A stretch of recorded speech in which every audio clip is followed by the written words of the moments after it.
estamos começando mais um Sintonia Fina, seja muito bem-vinda e muito bem-vindo.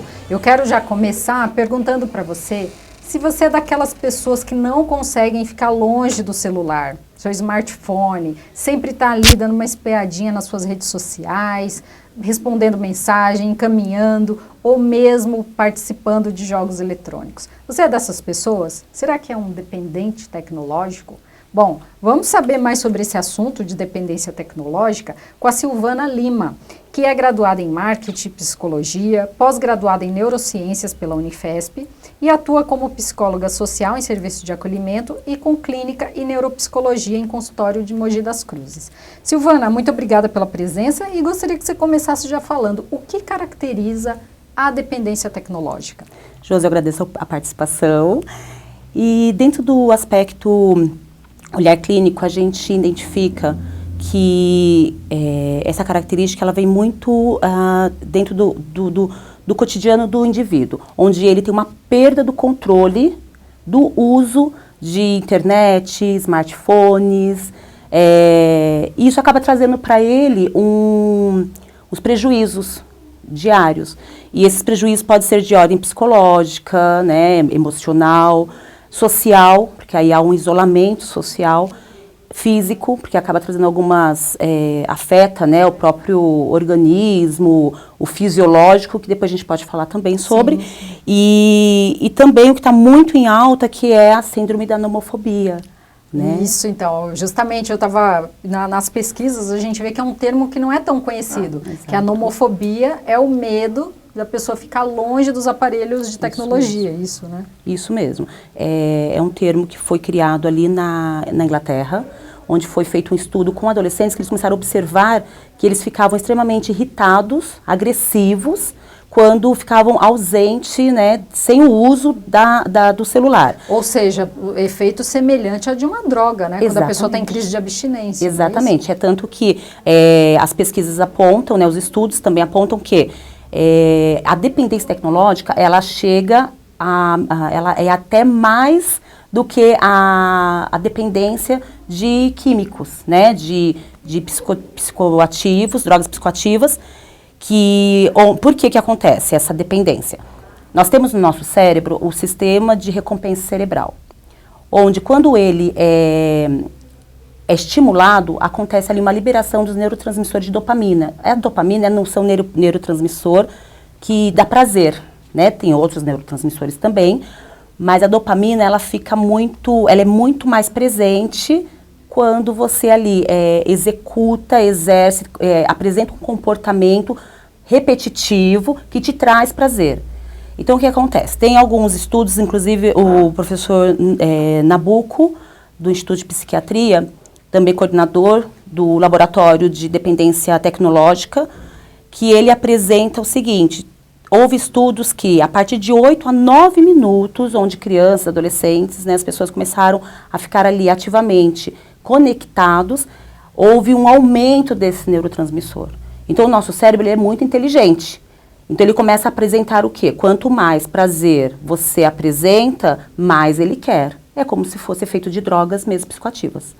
Né? Então, aí a pessoa acaba tendo essa dependência de ficar ali fazendo uso horas. Né? Tem estudos também que apontam que nos Estados Unidos tem adolescentes que passam até 20 horas conectados. Nossa, muito tempo. Isso. Aqui no Imagina o isolamento, se ele está só ali, exatamente, né, na máquina, na tela, o isolamento das pessoas, né? Traz vários prejuízos, vários prejuízos. Aqui no Brasil, a média do brasileiro conectado é de 5 horas e 29 minutos. Dá para medir essa dependência pelo tempo que ela fica ou pelo comportamento? Como é que se mede se a pessoa é dependente ou não? É porque fica tantas horas em frente a uma tela ou porque ela não consegue ficar longe? Ela vai conseguir apresentar mais pelo comportamento.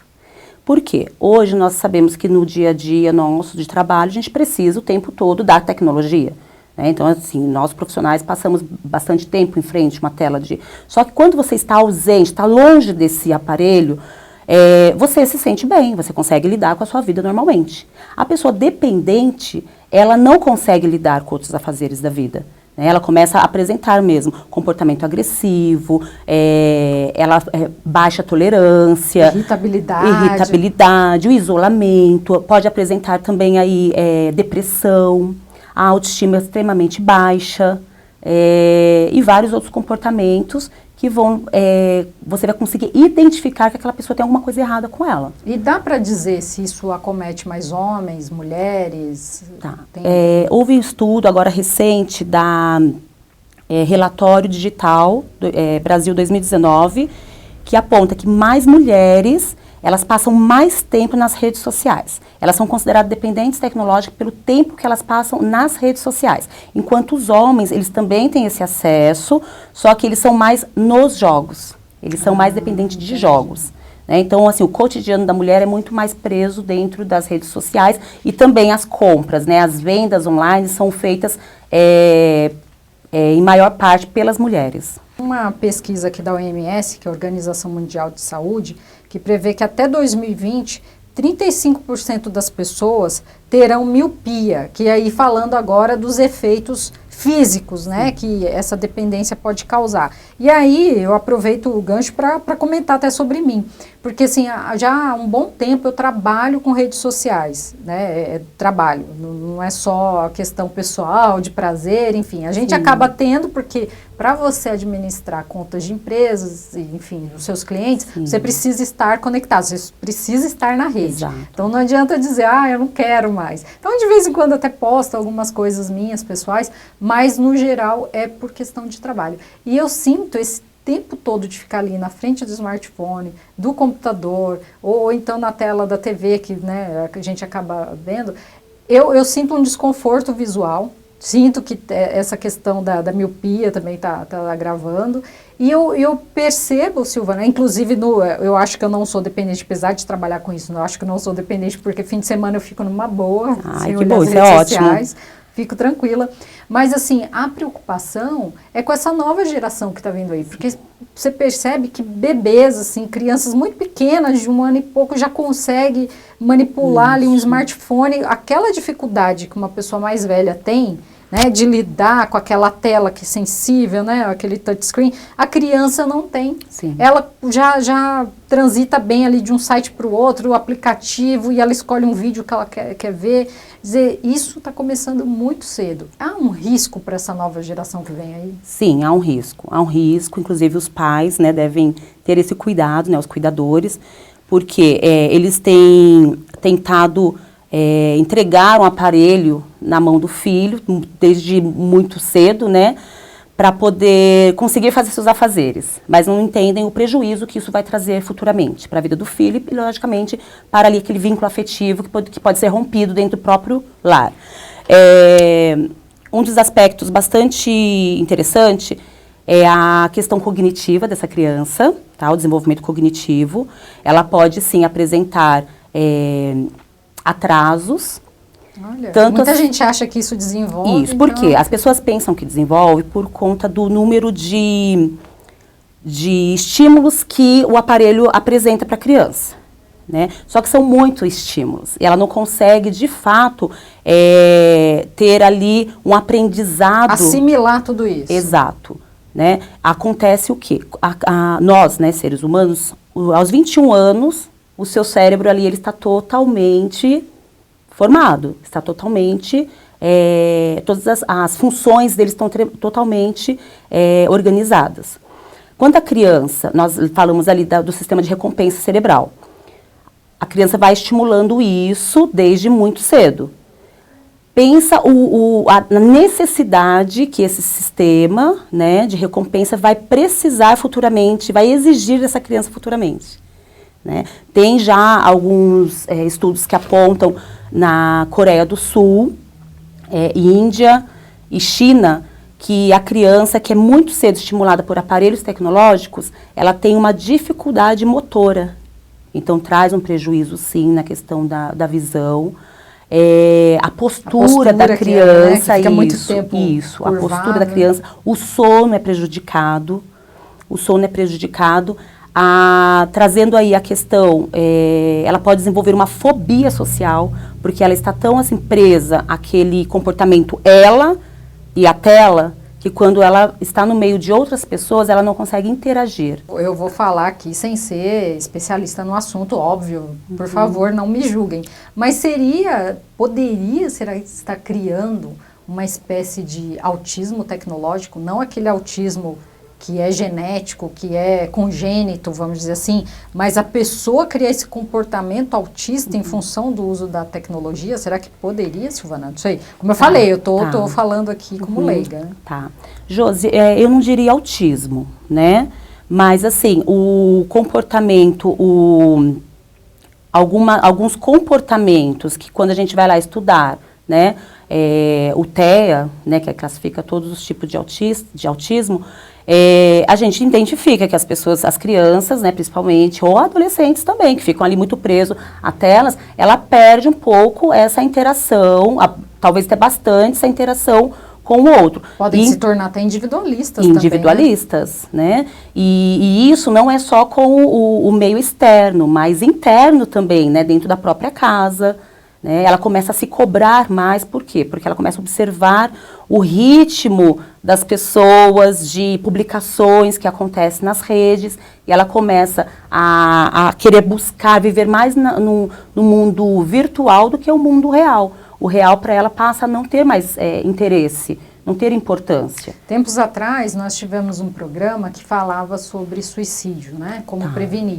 E um dos aspectos que abordamos foi justamente isso, como as redes sociais estão influenciando comportamentos depressivos, que podem gerar, principalmente entre adolescentes. Aquela coisa de, coloca uma foto e não recebe a quantidade de curtidas que a pessoa estava esperando, cria uma frustração em relação a como ela é vista pelo grupo nas redes sociais. Inclusive, o mudou essa política de não mostrar mais a quantidade de curtidas numa imagem para isso, segundo a empresa, foi para contribuir com esse narcisismo das pessoas, né? De evitar frustrações por baixa acolhida nas redes sociais. Sim. Né? Atualmente as pessoas, elas têm, a própria tecnologia tem distanciado, né? Eu costumo dizer assim, que a tecnologia ela veio para aproximar aqueles que estão muito distantes, né? E distanciar aqueles que estão muito próximos. Verdade. Né? E aí, quando falta essa relação afetiva dentro do próprio lar, e aí vai essa busca dentro das redes sociais, ou seja, no externo, né, virtual aí, a pessoa começa a apresentar um vazio existencial, né? Ela começa a procurar aquilo para poder se identificar. Então aí, como você citou, do narcisismo, né? A pessoa ela passa a ser mesmo, desenvolver mais esse lado narcisista dela, porque ela precisa mostrar mais ela precisa receber mais curtidas, ela precisa ser mais vista, ser mais comentada, e quando isso falta, ela acaba sentindo aí um desconforto. E esse desconforto ele pode intensificar ao ponto de desenvolver aí uma depressão, né? E a gente vê que a depressão, infelizmente, né, muitas pessoas não dão muita importância para ela, mas ela pode chegar, infelizmente, aí a uma questão de tentativa de suicídio, né, de automutilação entre os jovens, que é muito em alta, né, está muito em alta essa situação. E sem falar que a pessoa busca as redes como fuga. Né? Então, ela assim, para resolver, ao invés de lidar com os problemas dela, ela acaba recorrendo às redes. Não, e às vezes ela cria uma persona diferente, Exato. né? Vive uma fantasia. Exato, ali pessoalmente você conhece a pessoa de um jeito, nas redes sociais, nossa, tá tudo lindo, maravilhoso, é uma pessoa, né? 100%. Aí só para complementar a questão que a gente estava falando de criança, uma outra pesquisa que a OMS apontou, uma recomendação que crianças entre 2 e 5 anos de idade passem no máximo de 1 hora por dia diante das telas, né? Então, é uma questão a ser colocada também. Silvana, então a gente está caminhando para o final. Eu gostaria que você falasse um pouco mais sobre essa questão que preocupa já tanta gente, tantas famílias, como você estava exemplificando aí, de crianças e adolescentes. Dá para dizer, mas também adultos, né? Dá para dizer que a dependência tecnológica é o mal do século? É o mal do século.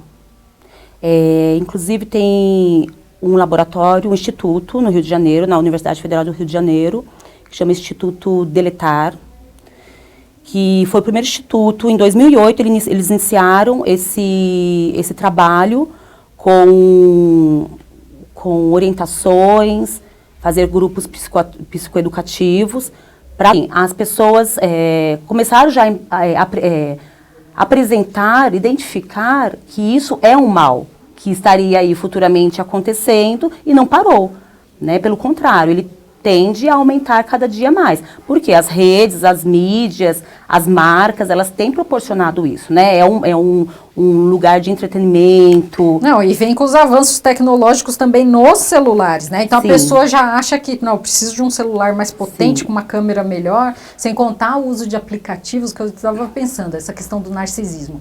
Tem muito aplicativo, gente ganhando dinheiro com aplicativo, para a pessoa já parecer maquiada, para parecer diferente, quer dizer, ela baixa aqueles aplicativos para dizer, olha como eu estou bonita aqui, sim, agora. Né?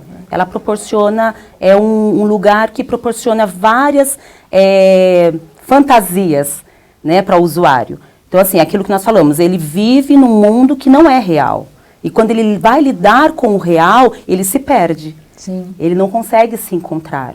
E é onde começa a aparecer vários comprometimentos, né, conflitos com ele mesmo e com o meio que ele vive, né? Então, assim, as crianças, elas estão tendo, assim, baixo rendimento escolar, profissionais estão tendo baixo rendimento em suas tarefas diárias, no próprio ambiente de trabalho, né?